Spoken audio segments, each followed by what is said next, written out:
and see. Come out and see.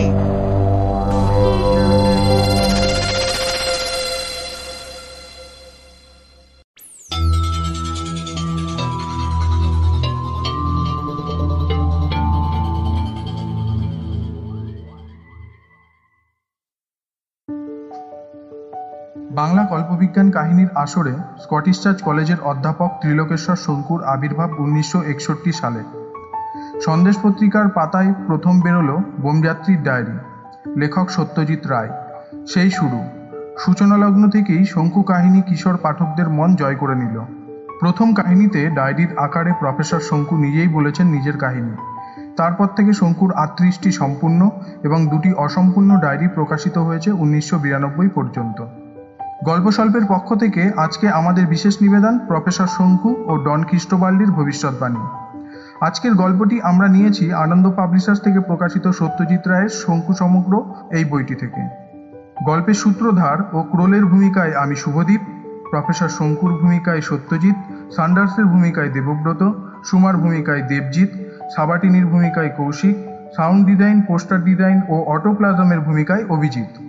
আপনারা পরবর্তীতে কী ধরনের গল্প শুনতে চান আমাদের অবশ্যই জানাবেন। শুরু করছি আজকের গল্প প্রফেসর শঙ্কু ও ডন ক্রিস্টোবাল্ডির ভবিষ্যৎবাণী। 6 সেপ্টেম্বর। আজ আমার বন্ধু জেরেমি সন্ডার্সের কাছ থেকে একটা আশ্চর্য চিঠি পেয়েছি। সেটা হলো এই: প্রিয় শঙ্কু, তোমাকে একটা অদ্ভুত খবর দেওয়ার জন্য এই চিঠির অবতারণা।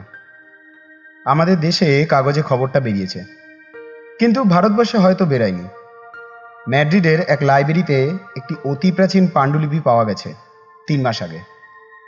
স্পেনের বিখ্যাত ভাষাবিদ প্রফেসর আলফেন্সো বেরেটা 3 মাস আগে এই পাণ্ডুলিপির পাঠোদ্ধার করেছেন এবং একটি সাংবাদিক সম্মেলনে সেটা সম্বন্ধে বলেছেন। এই পাণ্ডুলিপির লেখকের নাম হলো ডন ক্রিস্টোবাল্ডি এবং এর রচনাকাল 1483 থেকে 1490, অর্থাৎ আজ থেকে 500 বছর আগে।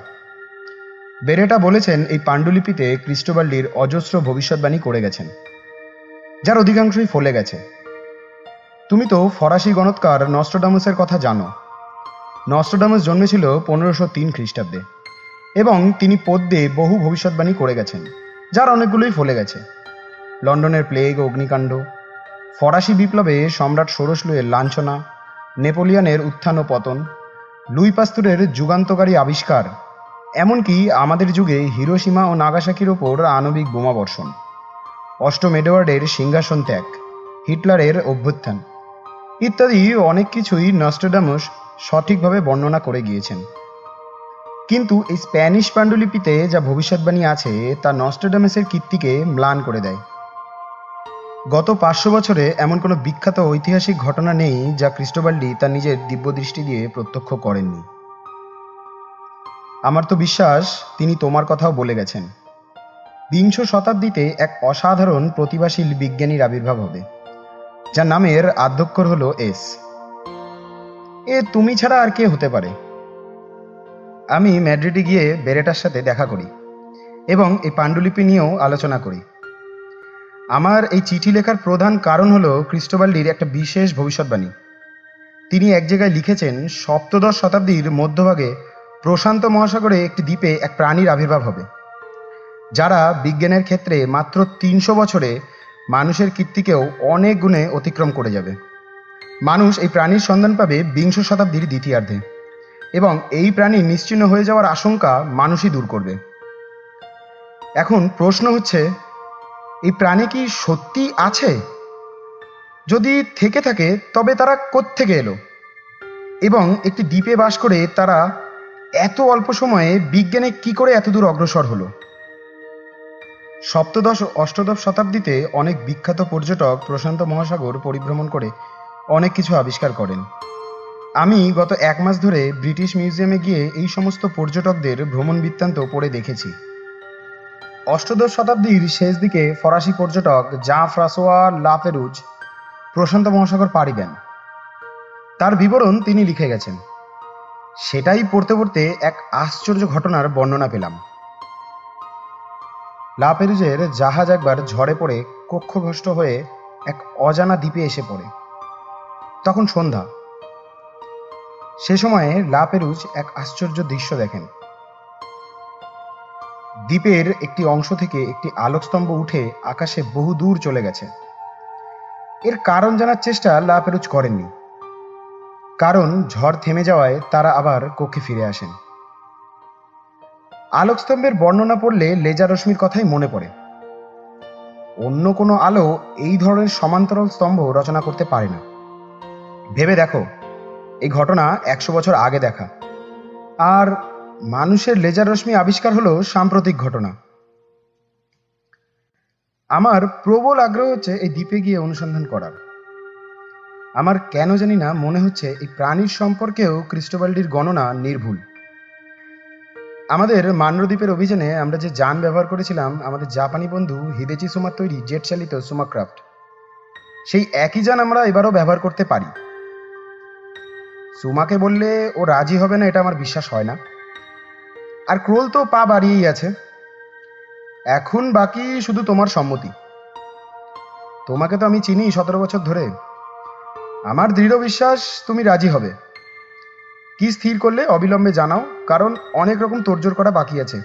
শুভেচ্ছা নিও, ইথি, জেরেমি। এ ব্যাপারে যে আমার উৎসাহ না হয়ে যায় না, সেটা সন্ডার্স ঠিকই বলেছে। সত্যি কি এই উন্নত স্তরের প্রাণী যারা মানুষ নয়, তারা পৃথিবীতে বাস করছে এতদিন ধরে? ডন ক্রিস্টোবালটির এই গণনাও কি নির্ভুল? আমি এই অভিযানে যোগ দিতে অবশ্যই প্রস্তুত। সেই খবর আমি সন্ডার্সকে আজই জানিয়ে দিচ্ছি। 13ই সেপ্টেম্বর। অভিযানের সমস্ত আয়োজন হয়ে গেছে। সুমা এক কথায় রাজি। তার জানি আমরা ব্যবহার করছি, তবে এটা আগের চেয়ে আরো উন্নত, সুমা ক্রাফট 2। আমরা 4 জন ছাড়া আরেকজন আমাদের সঙ্গে যোগ দিচ্ছেন। ইনি হলেন বার্সেলোনার বিখ্যাত প্রত্নতাত্ত্বিক প্রফেসর সালভাডর সাবাটিনি। এর সঙ্গে আমার একবারই দেখা হয়েছিল ব্রাসেলসের এক বিজ্ঞানী সম্মেলনে। বয়স 60-এর বেশি নয়। পণ্ডিত ব্যক্তি, তাতে সন্দেহ নেই, তবে কিঞ্চিত দাম্ভিক আর একঘুয়ে। ইনি অভিজাত বংশের সন্তান, তবে এখন অবস্থা অনেক পড়ে গেছে। ক্রিস্টোবালডির পুঁথি ইনি পড়েছেন, এবং মজার ব্যাপার হচ্ছে যে এর ধারণা এস নামধারী বিজ্ঞানী প্রবরের কথা ক্রিস্টোবালডি বলে গেছেন তিনি হলেন উনি নিজে। আমরা সকলে সিঙ্গাপুরে একত্র হব, তারপর সেখান থেকে রওনা। লা পেরুজের সঙ্গে ক্রোনোমিটার ইত্যাদি নানা রকম যন্ত্র ছিল, তাই তিনি এই রহস্যময় দ্বীপের অবস্থান দিয়ে গেছেন। সেটা হলো 41.24 নর্থ বাই 161.5 ওয়েস্ট। ম্যাপে দেখা যাবে ওখানে কোনো দ্বীপের চিহ্ন নেই, সেটাই অবশ্য স্বাভাবিক। আমরা 25শে সেপ্টেম্বর রওনা হচ্ছি। 24শে সেপ্টেম্বর, সিঙ্গাপুর। আমরা এখানে জমায়েত হয়েছি গতকাল। সাবটিনির কাছে ক্রিস্টোবালডির পুঁথির কথা শুনেছিলাম। পুঁথির গোড়াতে ক্রিস্টোবালডি তার নিজের সম্বন্ধে বেশ কিছুটা বলেছে। মেষ পালকের ছেলে ছিল সে। 13 বছর বয়সে সে প্রথম ভবিষ্যতের ঘটনার ইঙ্গিত পায়। তার কথা অবশ্য সকলে হেসে উড়িয়ে দিয়েছিল। তারপর একের পর এক অজস্র ভবিষ্যতের ঘটনা তার চোখের সামনে ভেসে উঠতে থাকে। সে নিজের চেষ্টায় লিখতে পড়তে শেখে, শুধু এইসব ঘটনা লিখে রাখার জন্য। নস্ট্রাডামুসের মতোই সে নিজের মৃত্যুর সন ও তারিখ আগে থেকে জানিয়ে গিয়েছিল। 1943-এর বাংলার মন্বন্তরের কথা ক্রিস্টোবালডি লিখে গেছে। বাংলার নাম অবশ্য করেনি, প্রাচ্যের একটা প্রদেশ বলে বলেছে। সে সময় যে দ্বিতীয় বিশ্বযুদ্ধ চলছে তার সম্বন্ধে অবশ্যই অনেক তথ্য আছে। হিটলারের কনসেন্ট্রেশন ক্যাম্পও বাদ যায়নি। সুমা জিজ্ঞেস করল জাপান সম্বন্ধে কোনো ভবিষ্যৎবাণী আছে কিনা। তাতে সাবাটিনি বলল, তোমাদের রাজা হিরোহিতো সম্বন্ধে একেবারে নাম উল্লেখ করে বলা আছে। তিনি যে দীর্ঘকাল জীবিত থাকবেন সে কথাও বলা আছে। তাছাড়া হিরোশিমা নাগাসাকির কথা তো আছেই, যেমন নস্ট্রাডামসে ছিল। সুমা দেখলাম এই নতুন প্রাণীর ব্যাপারে একটু সন্দিহান। বলল, মানুষ এই বিংশ শতাব্দীতে যা করেছে এই পৃথিবীতে কোনো প্রাণী তার চেয়ে বেশি উন্নত কিছু করতে পারবে এটা আমার বিশ্বাস হয় না। সন্ডার্স আর ক্রোল দুজনেই এই ব্যাপারে যাকে বলে ওপেন মাইন্ডেড। ক্রোল বলছে, এই প্রাণী যদি থেকেও থাকে তাহলে আমি প্রথমেই অনুসন্ধান করব এরা অলৌকিককে বিজ্ঞানের আওতায় এনে ফেলতে পেরেছে কি না। আমাদের অনেক বিজ্ঞানী অলৌকিক ঘটনাকে হেসে উড়িয়ে দেন, অথচ সেগুলোই যে কি করে ঘটছে তার কোনো সন্তোষজনক জবাব দিতে পারেন না। সন্ডার্সে উৎসাহের অন্ত নেই। ও বারবার বলছে, লাপিরুজ যা লিখে গেছে তা তো মিথ্যা হতে পারে না। সে অতি বিখ্যাত পর্যটক। কথা হচ্ছে সেই প্রাণী আদেও কি আছে। কিন্তু একটা জিনিস কিছুতেই বুঝতে পারছি না, শুধু একটা দ্বীপে নিজেদের আবদ্ধ রেখে পৃথিবীর অন্য কোনো অংশের সাথে যোগাযোগ স্থাপন না করে কি করে একটা জাত এত উন্নত অবস্থায় বেঁচে থাকে।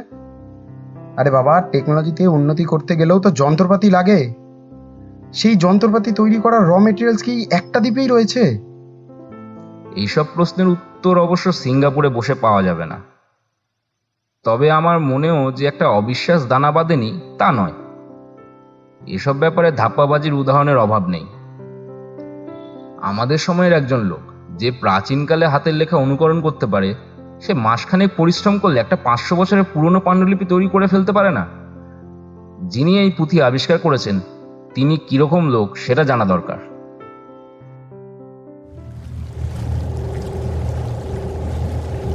27 সেপ্টেম্বর, প্রশান্ত মহাসাগর। আমরা 25-এই রওনা হয়েছি। সুমার এই যানটির কোনো তুলনা নেই। ম্যাপে দেখে আন্দাজ হয় আমাদের 7,500 মাইলের মতো যেতে হবে।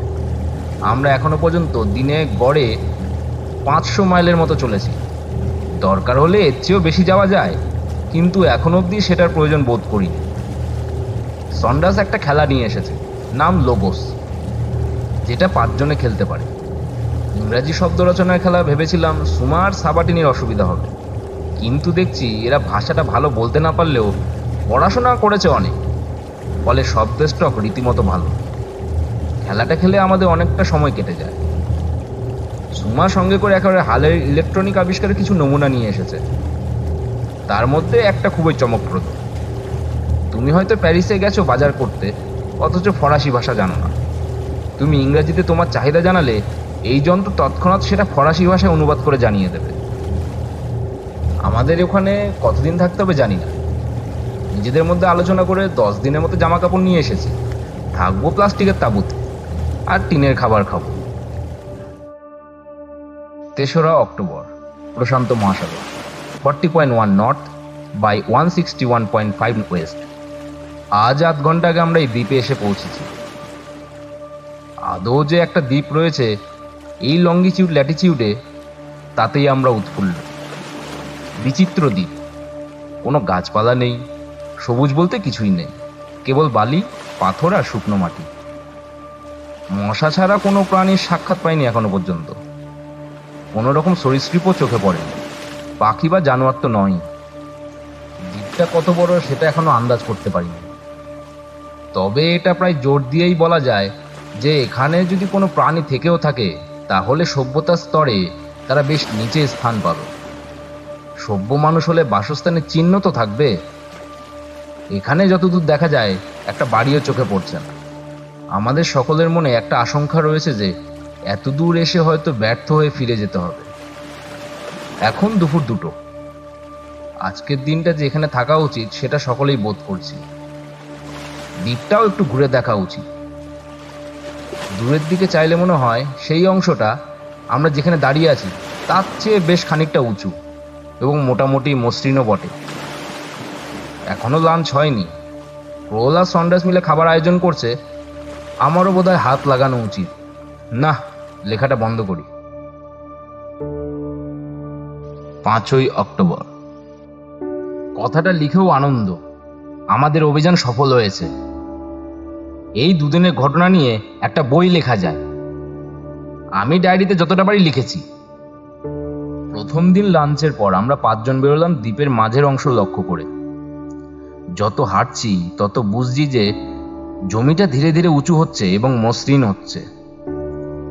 নুড়ি পাথর ইত্যাদিও ক্রমশ কমে আসছে।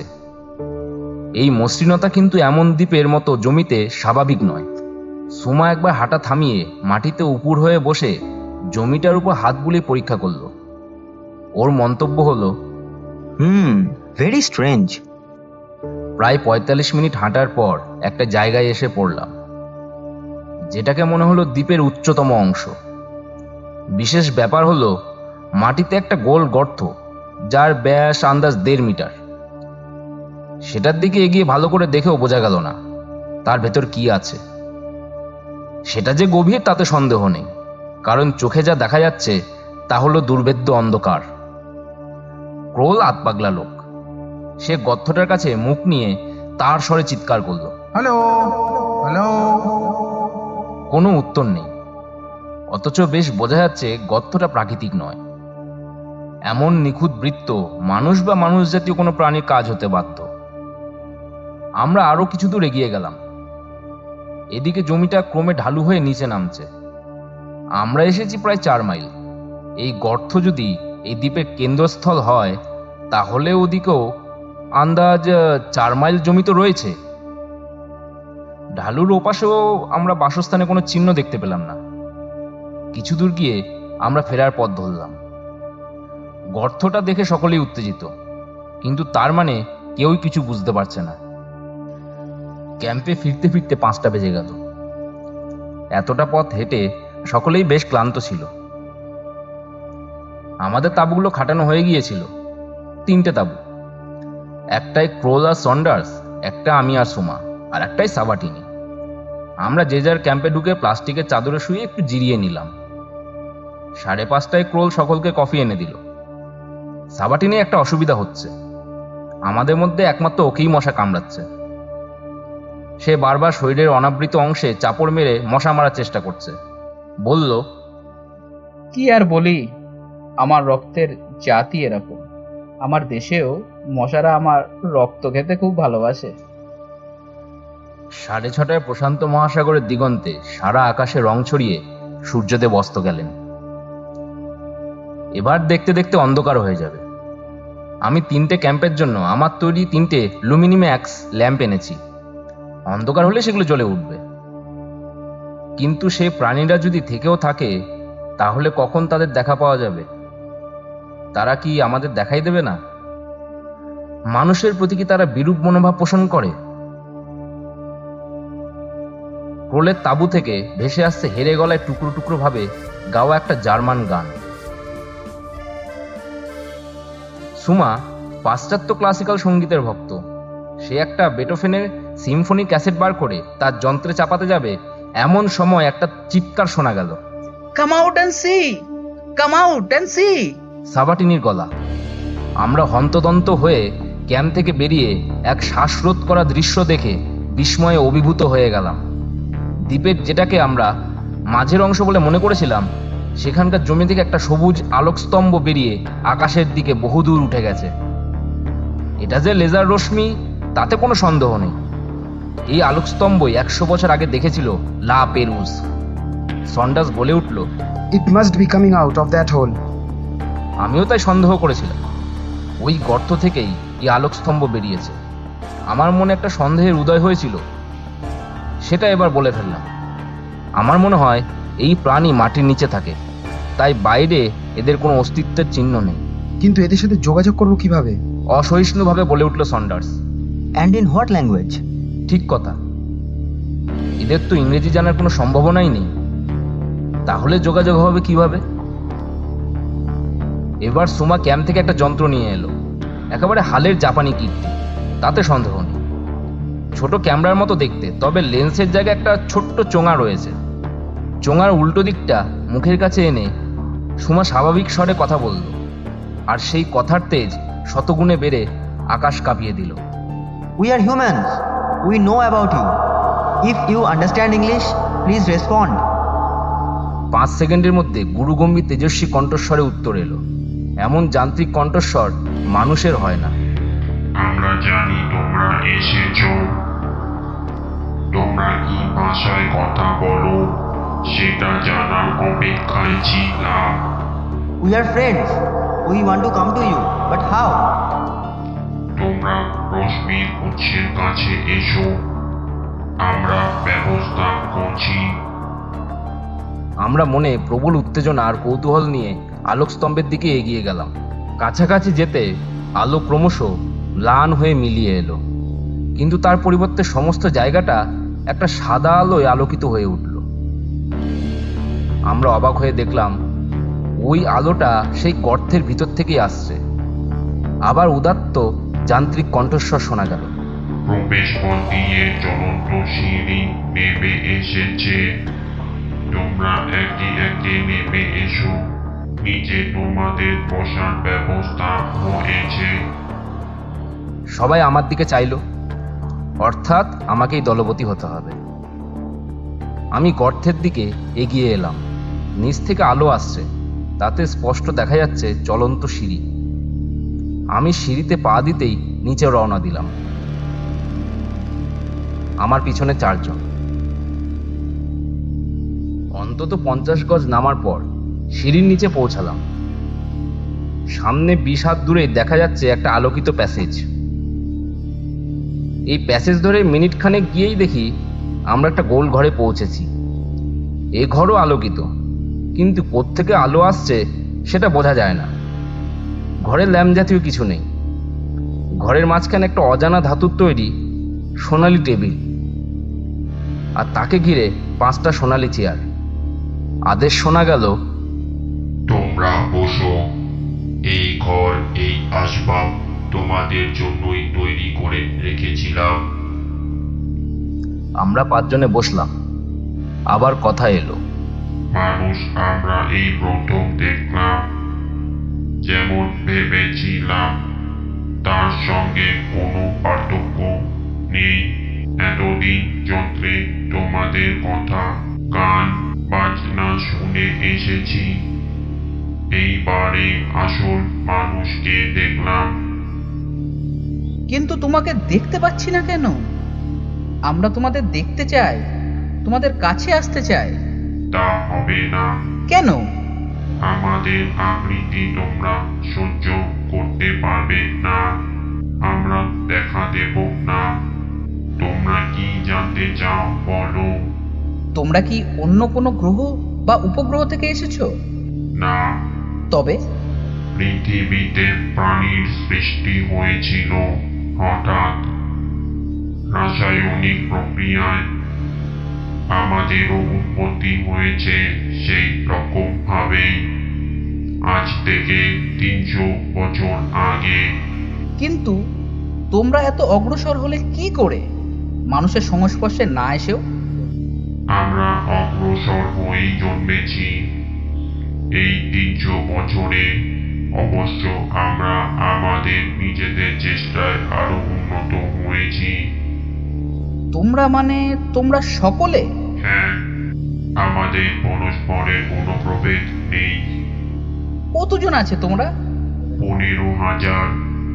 তবে রাসায়নিক প্রক্রিয়ায় সংখ্যা ক্রমে বাড়ছে। 30,000 থাকতে পারে এই ভূগর্ভস্থ শহরে। তোমরা এই শহর তৈরি করলে কি করে? উপাদান কোথায় পেলে?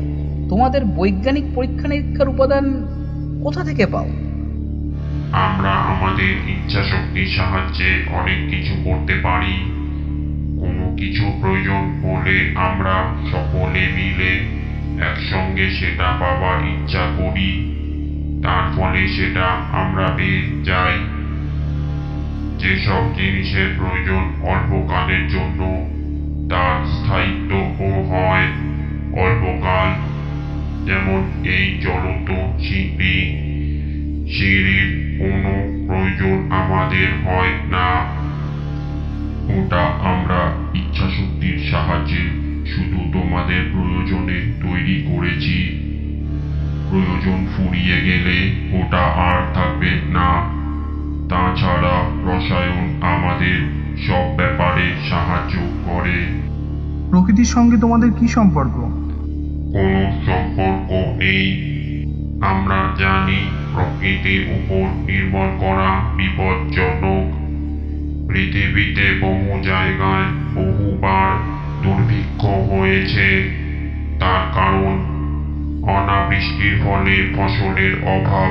সেই রকম অতিবৃষ্টিতে বন্যা হয়েছে। মানুষের ঘর ভেসে গেছে। বহু মানুষ মরেছে। অর্থাৎ প্রকৃতি মানুষকে হতাশ করেছে। মানুষ তার জন্য কষ্ট পেয়েছে। আমাদের সেই সমস্যা নেই। তোমরা অবসর সময়ে কি করো? তোমাদের সঙ্গীত নেই, খেলা নেই, সাহিত্য নেই? আমাদের কোনো অবসর নেই। আমরা সবসময় নিজেদের আরো অগ্রসর করতে চেষ্টা করি। আমরা যে স্তরে আছি সেখানে তোমাদের পৌঁছাতে আরো 2000 বছর লাগবে। What about animals, birds, insects and other form of life? সেসব কিছু নেই। আমরা শুধু আছি আমাদের উন্নত জ্ঞান নিয়ে। কিন্তু মশা তো রয়েছে তোমাদের দ্বীপে। মশা? হ্যাঁ, একরকম ইনসেক্ট, ডোন্ট ইউ নো? এই নাম প্রথম শুনলাম। আমি মনে মনে ভাবলাম, তাহলে এখানে চেয়ারে বসেও সাওয়াটিনি হাত চুল করছে কেন? এখন মনে হচ্ছে যেন আসবার পথেও মাঝ সমুদ্রে সাওয়াটিনিকে মশা মারার চেষ্টা করতে দেখেছি। আমরা আসার পথে একটা দ্বীপে থেমেছিলাম ইঞ্জিনটা একটু বিশ্রাম দেওয়ার জন্য। সেখান থেকেই মশার আমদানি হয়নি তো? আচ্ছা, আমরা যাতে বসেছি সেটা কি ধাতুর তৈরি? সোনা। আশ্চর্য, পৃথিবীর সবচেয়ে বড় স্বর্ণখণ্ড হলো তুতেনখামেনের সমাধি, কিন্তু এই টেবিল তো তার চেয়ে অনেক বড়। এখানে স্বর্ণখনি আছে? না, সোনা আমরা রাসায়নিক প্রক্রিয়ায় তৈরি করি। আমাদের সব যন্ত্রপাতি সোনার তৈরি। এখানে সোনার মূল্য নেই। আমরা জানি মানুষের মধ্যে আছে। সোনা তৈরির ফর্মুলা আছে তোমাদের কাছে?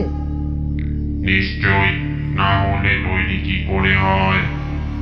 আমাদের তো একদিন না একদিন দেশে ফিরে যেতে হবে। তখন তো আমাদের এই অভিজ্ঞতার কথা কেউ বিশ্বাস করবে না। তোমাদের অন্তত একজন প্রাণীকে কি আমরা আমাদের সঙ্গে নিয়ে যেতে পারবো না, অল্প কয়েকদিনের জন্য? তারপর আবার তাকে ফেরত দিয়ে যাব। হা হা হা হা হা।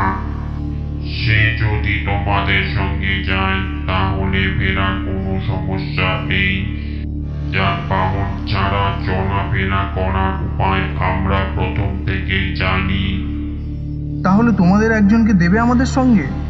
বললাম তো, তার আকৃতি তোমরা সহ্য করতে পারবে না। সে আকৃতি তোমরা বদলাতে পারবে না? এত কিছু পারো, এটা পারবে না? কিছুক্ষণের নিস্তব্ধতা, তারপর কথা এলো, আমাদের 2 দিন সময় দাও। আজ বিদায়। যেভাবে এসেছো তোমরা সেভাবেই ফিরে যেতে পারবে। কিন্তু একটা কথা তো জানা হয়নি। কি? আমরা যেমন মানুষ, তেমনি তোমাদের নাম কি? সে নাম তোমাদের জিভে উচ্চারণ হবে না। তাহলে ফিরে গিয়ে তোমাদের কি নামে উল্লেখ করব? অটোপ্লাজম। আর এই শহরের নাম? নোভোপলিস বলতে পারো। এবারে আমার একটা কথা বলার ছিল, সেটা বলে নিলাম। প্রথমেই জিজ্ঞাসা করলাম, তোমাদের এখানে কোনো রোগ নেই? না। তার মানে কোনো ওষুধ নেই? না। কিন্তু রোগের সম্ভাবনা নেই সেটা কি করে বলছো? এরপরে যখন আসবো তখন আমার তৈরি ওষুধ মিরাকিউরালের বেশ কিছু বড়ি সঙ্গে করে এনে এই টেবিলের উপর রেখে দেবো। যদি রোগ হয় তাহলে সেটা খেলে সেরে যেতে বাধ্য। আমি অবশ্য ক্রিস্টোবালডির ভবিষ্যৎবাণীর কথা ভেবেই এটা বললাম। এরপরে আমরা গোলঘর ছেড়ে বেরিয়ে এলাম। এরা দেখলাম এয়ার কন্ডিশনিংটা ভালোই রপ্ত করেছে, কারণ মাটির নিচে হলেও আমরা অতি আরামদায়ক ঠান্ডা উপভোগ করেছি। সিঁড়ির কাছে এসে দেখি সেটা এখন নিচ থেকে উপরের দিকে যাচ্ছে। বিচিত্র মনোভাব নিয়ে আমরা ক্যাম্পে ফিরলাম। এখনো কিন্তু প্রমাণ পাওয়া যায়নি যে এরা মানুষ নয়। সেটা অবশ্য ঠিক। এরা সবটাই মিথ্যে বলে থাকতে পারে। খাদ্যের সমস্যা এরা কিভাবে সমাধান করছে সেটা অবশ্য বোঝা গেল না, কিন্তু কৃত্রিম উপায়ে মাটির নিচে গাছপালা, ফুল ফল সবই গজানো যায়। আর সোনার ব্যাপারটা? তুমি কি বিশ্বাস করলে এই চেয়ার টেবিল সোনার তৈরি? Gold has a special kind of smell. আমি চেয়ার টেবিল থেকে সেই গন্ধ পেয়েছি। হোয়াট? সোনার গন্ধ? আমি এমন কথা কোশমিলকানেও শুনিনি। আমি জেনে শুনেই বলছি, আই নো দ্যাট।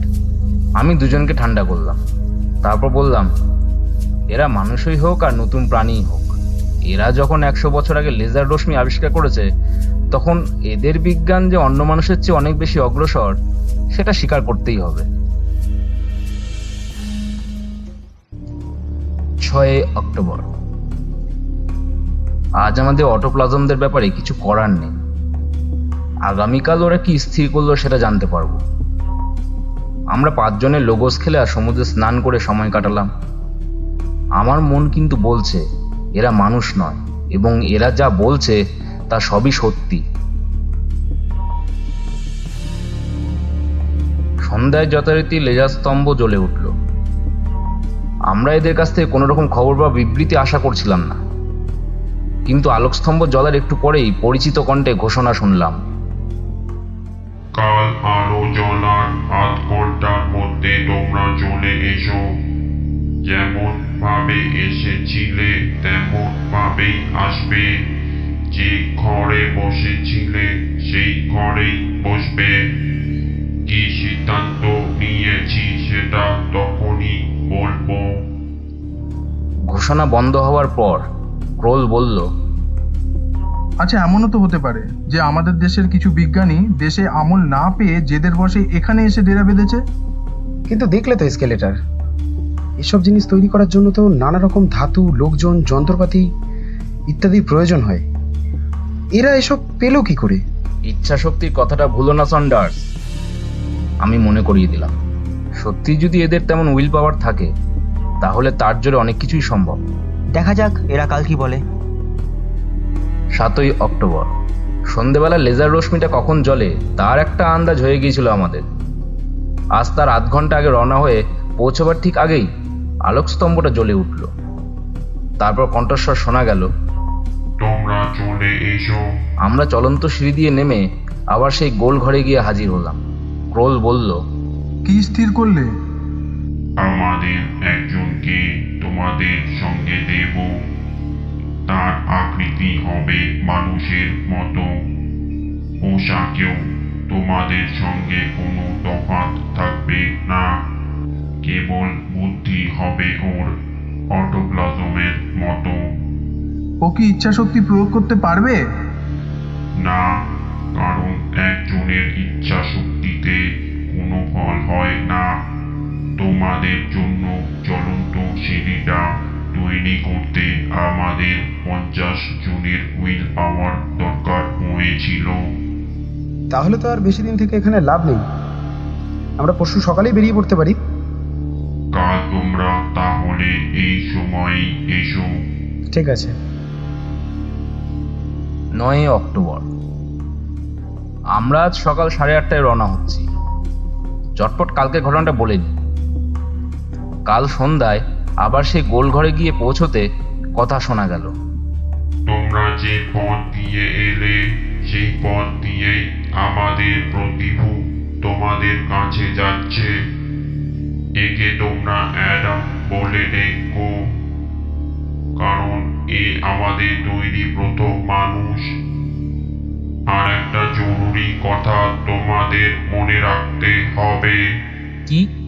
তোমাদের এখান থেকে দেশে ফিরতে কতদিন লাগবে? 3 সপ্তাহ পরে আমরা লন্ডনে পৌঁছাবো। যেদিন পৌঁছাবে সেদিন থেকে 3 সাতের জন্য অ্যাডাম মানুষের আকৃতি নিয়ে থাকতে পারে। 7 দিন শেষ হলেই সে আপনা আপনি আমাদের এখানে ফিরে আসবে। আমার বিশ্বাস তার মধ্যে তোমাদের কাজ শেষ হয়ে যাবে। ওকে তোমরা আসতে বাধা দিও না। মনে রেখো, ও বল প্রয়োগ করে কিছু করতে পারবে না। অটোপ্লাজম অহিংস প্রাণী। অ্যাডাম নিরস্ত্র অবস্থায় যাচ্ছে তোমাদের সঙ্গে। যদি দেরি হয়ে যায় তাহলে কি হবে? তার ফল ভালো হবে না। এর বেশি আমি আর কিছু বলবো না। আমি লক্ষ্য করেছি তোমরা কেউ কেউ হাতে আংটি পরো। আমি অ্যাডামের হাতে 5টা সোনার আংটি পাঠিয়ে দিচ্ছি। Pure gold 24 carat. সেগুলো তোমরা গ্রহণ করলে খুশি হব। জুতোর শব্দ পেয়ে পিছনে ফিরে দেখি আমরা যে পথ দিয়ে এসেছি সে পথ দিয়ে একজন সুদর্শন শ্বেতাঙ্গ যুবক প্রবেশ করল। My name is Adam. কোল যেন বেশ অবাক হয়েই বলল, কিন্তু তুমি আসলে এখানকারই প্রাণী তো? Yes, I am an autoplasm. তোমাকে কিন্তু আমাদের দেশের বিজ্ঞানীরা নানা রকম প্রশ্ন করবে, তুমি তার জবাব দিতে পারবে তো? আমার বিশ্বাস আমি পারবো। তাহলে কাল সকালে আমরা আমাদের দেশে ফিরে যাচ্ছি। আজ রাতে তুমি প্রফেসর সাবাটিনির ক্যাম্পে ঘুমোবে। আমরা ঘুমাই না। যাই হোক, কাল সকালে আমরা রওনা দেব। লন্ডন শহরে 7 দিন থেকে তুমি আবার তোমার দেশে ফিরে আসবে। সবশেষে আমি পকেট থেকে একটা বড় বোতলে রাখা 1000 মিরাকিউরাল বড়ি টেবিলের উপর রেখে বললাম, এই রইল ওষুধ। আশা করি তোমাদের কোনো রোগ হবে না, কিন্তু যদি হয় তাহলে এই ওষুধ খেলে বুঝতে পারবে যে মানুষও একেবারে পিছিয়ে নেই। সন্ডাস ডাকছে, সুমাক্রাফট রেডি।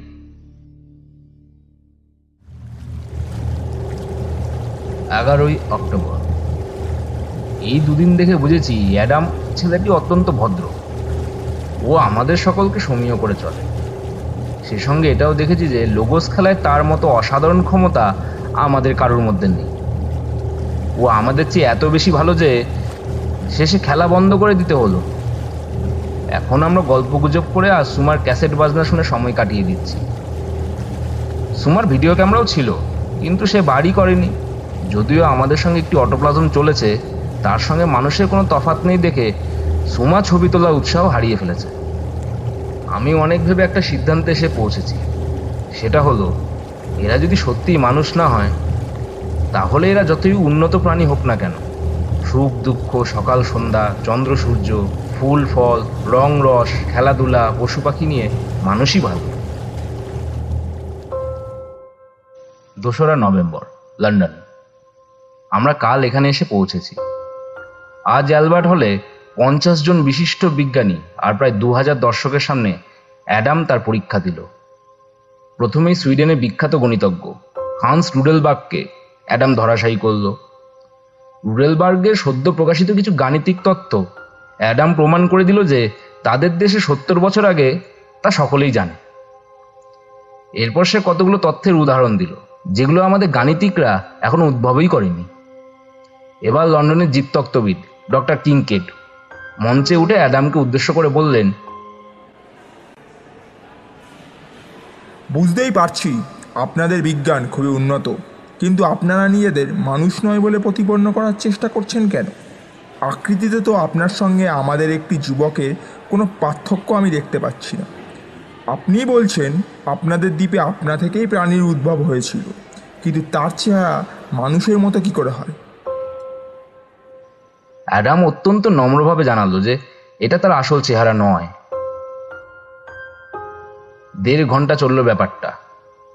প্রফেসর ম্যাঙ্কিভিচ, প্রফেসর ব্রুনিয়াস, জন ডাকওয়ার্থ, ডক্টর ভ্যাসিলিয়েভ, রিক্টার শুলস ইত্যাদি ইত্যাদি বাঘা বাঘা পদার্থ বিজ্ঞানী, প্রত্নতাত্ত্বিক, জীববিজ্ঞানী, গণিতজ্ঞ, উদ্ভিদ বিজ্ঞানী সকলেই অ্যাডামের কাছে হার স্বীকার করলেন।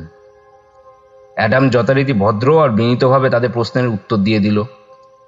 অবশেষে যিনি আজকে অনুষ্ঠানের সভাপতি, প্রফেসর কার্টওয়েল, তিনি বললেন, আমরা একজন অসাধারণ মেধাবী ও পাশ্চাত্যের বিজ্ঞানীর চেয়ে অনেক বেশি অগ্রসর ব্যক্তির পরিচয় পেয়ে চমৎকৃত হয়েছি এবং নিজেদের ভাগ্যবান মনে করছি।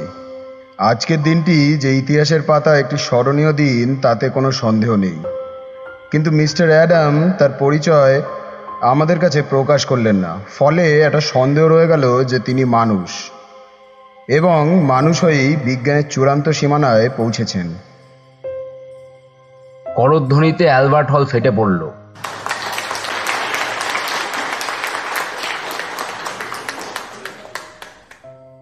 আমরা অ্যাডামকে নিয়ে হোটেলে ফিরে এলাম।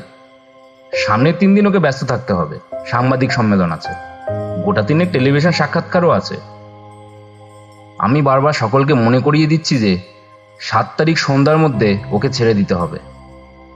সাবাটিনি অন্য হোটেলে রয়েছে, সে একদিন অ্যাডামকে খাওয়াতে চায়। খাওয়ার ব্যাপারে অ্যাডামকে নিয়ে কোনো সমস্যা নেই, তাকে এমনভাবেই তৈরি করে দেওয়া হয়েছে যে সে দিব্যি মানুষের খাদ্য খেয়ে হজম করছে। ঠিক হলো পরশু, অর্থাৎ 4 নভেম্বর সকালে টেলিভিশন ইন্টারভিউর পর সাবাটিনি অ্যাডামকে তার হোটেলে নিয়ে যাবে খাওয়ানোর জন্য। সাবাটিনি বলল যে তার 2-3টে সিটিং লাগবে অ্যাডামের সঙ্গে, কারণ ম্যাড্রিডে ফিরে গিয়ে সে ওখানকার স্প্যানিশ কাগজে অটোপ্লাজম সম্বন্ধে বড় করে লিখতে চায়। 4 নভেম্বর। কাল সাংবাদিক সম্মেলনের ফলে আজ সব খবরের কাগজে বিস্তারিতভাবে অ্যাডামের খবর বেরিয়েছে। তার চেহারা যে হুবহু মানুষের মতো, তাতেও অটোপ্লাজম সম্বন্ধে অনেকেই সন্দেহ প্রকাশ করেছে। তবে এটা সকলেই বলেছে যে এমন একটি অসাধারণ মেধাবী যুবকের এইভাবে আত্মপ্রকাশ একটা যুগান্তকারী ঘটনা। আমরা অ্যাডামকে যথাসম্ভব আগলে রাখছি। সাবাটিনি ওকে নিয়ে যেতে চাইলেও আমরা সে ব্যাপারে খুব একটা উৎসাহ প্রকাশ করছি না। আর একটা সিটিং সাবাটিনিকে দিতেই হবে, হোটেলের ডিনারের পর। সাক্ষাৎকারের পর সাবাটিনি বলেছে যে সে নিজেই অ্যাডামকে আমাদের হোটেলে পৌঁছে দিয়ে যাবে। 6 নভেম্বর। ক্রোল, সন্ডার্স এবং আমি তিনজনেই গভীর উদ্বেগের মধ্যে রয়েছি। কাল রাত্রে ডিনারের পর সাবাটিনির কাছ থেকে অ্যাডাম আমাদের হোটেলে ফেরেনি। সাবাটিনি যে এতটা দায়িত্বজ্ঞানহীন সেটা আমি বুঝিনি। আজ সকালে ওর হোটেলে ফোন করে জানলাম যে সাবাটিনি আজ ভোরে হোটেল ত্যাগ করে অন্যত্র চলে গেছে। আমরা তিনজন বহু হোটেলে টেলিফোন করেও সাবাটিনির সন্ধান পাইনি। অথচ কাল 7 তারিখ, কাল সন্ধ্যায় অ্যাডামকে ছেড়ে দিতে হবে। আজ একটা খবরের কাগজ থেকে একটা বিশেষ সাক্ষাৎকারের জন্য ফোন করেছিল, তাকেও না করে দিতে হয়েছে। আজকে আশা করি সাবাটিনি না হোক, অন্তত অ্যাডাম তো ফিরে আসবে।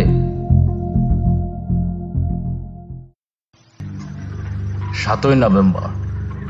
ভয়ঙ্কর ঘটনা, এখনো তার জের কাটিয়ে উঠতে পারিনি। সন্ডার্স অনেক অনুসন্ধানের পর জানতে পারে যে লন্ডনের বাইরে সাকসেসে সাবাটিনির এক বন্ধু থাকেন। তিনিও স্প্যানিশ, লন্ডন বিশ্ববিদ্যালয়ে স্প্যানিশ শেখান। সন্ডার্সের বিশ্বাস সেখানে সাবাটিনি এবং অ্যাডাম দুজনেরই খোঁজ পাওয়া যাবে। আমি বললাম, তাহলে এক্ষুনি চলো। এখন 3:15, আজ 6:30টার মধ্যে অ্যাডামকে নোবোপলিস ফিরতে হবে। আমরা যথাস্থানে গিয়ে হাজির হলাম। তখন প্রায় সন্ধে। দোতলা বাড়ি, সামনে একটা ছোট্ট বাগান। সামনে দরজায় বেল টিপতে একজন চাকর এসে দরজা খুলেই বলল, প্রফেসর আলভারেজ শহরে নেই, প্যারিসে গেছে। আমরা প্রফেসর সাবাটিনির খোঁজ করতে এসেছি। উনি ব্যস্ত আছেন। তা হোক, আমাদের ওর সঙ্গে বিশেষ দরকার। কথাটা বলতে বলতেই ক্রোল গায়ের জোরে চাকরকে পাশ কাটিয়ে এগিয়ে গেল।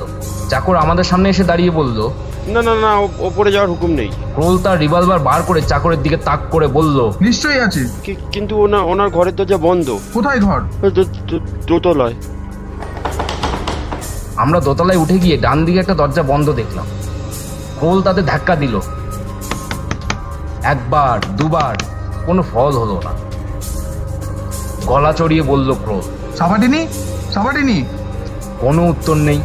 এবার ক্রোল দরজার কাছে মুখ এনে বলল, সাবাটিনি, শেষবারের মতো বলছি, দরজা খোলো, না হলে আমরা এবার দরজা ভেঙে ঢুকবো। তাতেও যখন কোনো ফল হলো না, তখন ক্রোল দরজার লকের দিকে রিভলভার তাক করে ঘোড়া টিপে দিল। আশ্চর্য দৃশ্য, দুটো মুখোমুখি চেয়ার, একটাতে আমাদের দিকে পিঠ করে বসে আছে সাবাটিনি, অন্যটায় হাত পা দড়ি দিয়ে বাঁধা অবস্থায় Adam.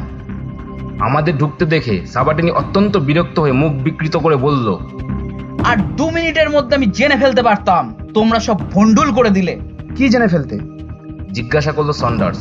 The formula for making gold. ঘর কাঁপিয়ে বলল সাবাটিনি। আমি কোনোদিনই বলতাম না। দৃঢ় স্বরে বলল অ্যাডাম। Never, never, never. এই তৃতীয় নেভারের সঙ্গে একটা অদ্ভুত ব্যাপার হলো। অ্যাডামের সুপুরুষ আকৃতি কয়েক সেকেন্ডের মধ্যে বদলে গিয়ে তার বদলে একটা বিকট দর্শন, চোখ, দাঁত, নখ সর্বস্ব প্রাণীর আবির্ভাব হলো। এমন ভয়ঙ্কর কোনো আকৃতি কল্পনা করাও কঠিন। সাবাটিনি তো সেটা দেখেই অজ্ঞান হয়ে চেয়ার থেকে মেঝেতে পড়ে গেল। ও মাই গড! ক্রোল আর্তনাদ করে ঘর থেকে বেরিয়ে গেল। এক সন্ডার্সেরই দেখলাম আশ্চর্য সাহস। সে ঘরে থেকে গিয়ে বলল, শঙ্কু, বাঁধনটা খুলে দাও। আমি এগিয়ে গিয়ে প্রাণীর হাত পায়ের বাঁধন খুলে দিলাম। প্রাণীটা রক্তবর্ণ, বিশাল চোখ, আমাদের দিকে ঘুরিয়ে বলল, থ্যাংক ইউ। তারপর প্রাণীটা তার লোমশ সরু সরু পায়ে দাঁড়িয়ে উঠে বলল, টেলিপ্যাথিতে আমার দেশের লোকের সঙ্গে যোগাযোগ হয়েছে। মশা দেখে তাদের ব্যারাম দেখা দিয়েছে। মনে হয় তোমার ওষুধ না থাকলে কেউই বাঁচত না। থ্যাংক ইউ, আমি আসি। শেষ কথাটার সঙ্গে সঙ্গে প্রাণীটা অদৃশ্য হয়ে গেল। আমি মনে মনে বললাম, ক্রিস্টোবাল্ডির ভবিষ্যৎবাণী নির্ভুল প্রমাণিত হলো। আপনারা শুনলেন প্রফেসর শঙ্কু ও ডন ক্রিস্টোবাল্ডির ভবিষ্যৎবাণী। এরকম গল্প আরও শুনতে সাথে থাকুন, সাবস্ক্রাইবে রাখুন।